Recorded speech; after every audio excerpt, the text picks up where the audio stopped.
नाही पण मला मी एक तुम्हाला सांगतो, रोहित पवार काय बोलतात त्याच्याकडे मी फार महत्व देत नाही आणि मला काय फार त्यांच्याविषयी बोलायचं नाही. अजून लहान आहेत, पहिली टर्म आहे त्यांची. राहिली गोष्ट आपण काय बोलू विचारत होतात, पक्ष असा आहे की नेहमी शरद पवारांचं एक नेहमी मला सांगायचं असायचं की जितेंद्र सामाजिक बाजू सामाजिक आशय मांडताना पक्ष त्याला जबाबदार नाही. पक्ष कधीही सामाजिक आशय ठरवत नाही. याचं ज्वलंत उदाहरण म्हणजे मी जेव्हा पुरंदरेंच्या विरोधात उतरलो तेव्हा आमचे प्रदेशाध्यक्ष तटकरे यांनी मला सांगितलेलं, तू जाऊन पुरंदरेंची माफी माग. मी जरा घाबरलो होतो म्हणून मी पवार साहेबांना फोन केला. पवार साहेबांनी सांगितलं की तुझा इतिहासाचा अभ्यास आहे, तुला जे योग्य वाटतं ते तू बोल, त्याच्यामध्ये पक्षाचं काही घेणं नाही. कारण पक्ष हा कोणाची सामाजिक भूमिका ठरवत नाही.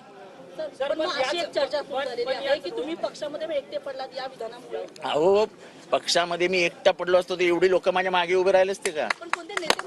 अहो, नेता काय करता, मी स्वतः आहे ना जिवंत. मी अखंड तुम्हाला बघतेस ना कित्येक वर्ष मी कुठलाही प्रश्न एकटा लढतो. मी पुरंदरेचं प्रकरण लावून धरलं, 3 महिने राहून धरलं. शनिवार वाड्यावर होणारा सोहळा शेवटी सरकारला एका बंद खोलीत राज्यपाल भवनावर घ्यावा लागला, तेव्हा पण मी एकटाच होतो. लढाई करताना माझ्या बरोबर किती आहेत हे करून जर लढाईला उतरला तर आयुष्यात लढाई लढू शकत नाही. सर, पण रोहित पवारांनी थेट तुमच्यावरती ठीक आहे ना, ते म्हणतात अशा राजकीय व्यापाऱ्यांना जनता चोख उत्तर दिल्याशिवाय राहणार नाही म्हणून. असं ठीक आहे ना. तर अबुधाबी मध्ये जाऊन बोलणं खूप सोपं आहे. असा मुद्दा उपस्थित होतो की तुम्ही पक्षाचं 2 दिवसाचं राजकीय म्हणजे एक शिबिर आहे आणि त्याच्या मंचावर तुम्ही वक्तव्य करता, यामुळे पक्षाची भूमिका होती का?